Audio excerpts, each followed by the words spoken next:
Voilà, on passe maintenant à notre page des sports et on va commencer par du football. Direction Bamako, où aujourd'hui, donc, une légende vivante du ballon rond malien a été honorée. Bonsoir Alice-Laure. Bonsoir, c'était depuis 2 ans un souhait de ses anciens coéquipiers réunis au sein de l'AMAFRED, l'amicale des anciens footballeurs du Real de Bamako. Une statue à l'effigie de Salif Keita trône désormais à l'entrée du centre d'entraînement de ce club. Salif Keita considéré comme le meilleur joueur de cette équipe dans laquelle il a évolué dans les années 60. L'inauguration de cette statue s'est déroulée cet après-midi en présence de nombreux supporters et des principaux acteurs du football malien et bien sûr de Salif Keita.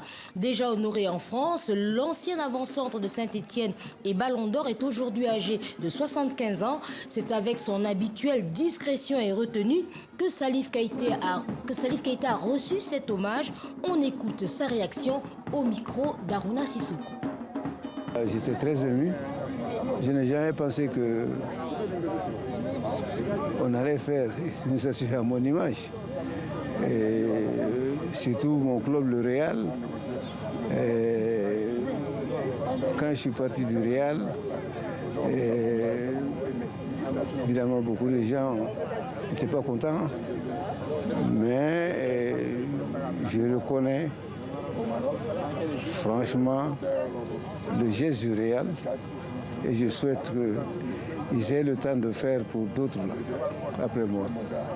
Jusqu'à preuve du contraire, en tout cas de l'histoire de notre génération, aucun joueur malien n'a pu briller autant que Salif Keita.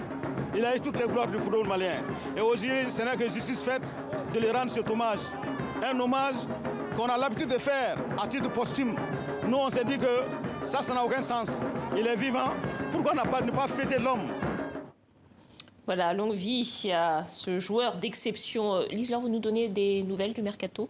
Oui, on commence avec un retour possible de Keita Baldé à l'Inter de Milan. L'international sénégalais de 26 ans souhaite quitter la Sampdoria pour retrouver un stade qu'il connaît bien, San Siro, et surtout l'un de ses anciens entraîneurs à la Lazio, Simone Inzaghi, nommé en début de mois à la tête des Noirs et Bleus.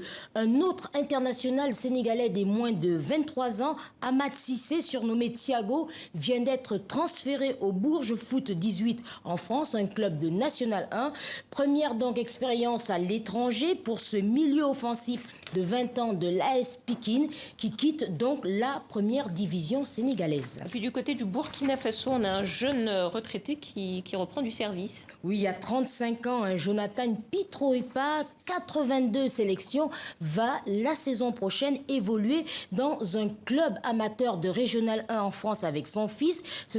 C'est à Chartres de Bretagne. Alors ce n'est pas du tout pour lui dans l'espoir de disputer la prochaine Coupe d'Afrique des Nations. Je le cite, « Je reviens pour prendre du plaisir car dans ma tête, le foot, c'est fini ».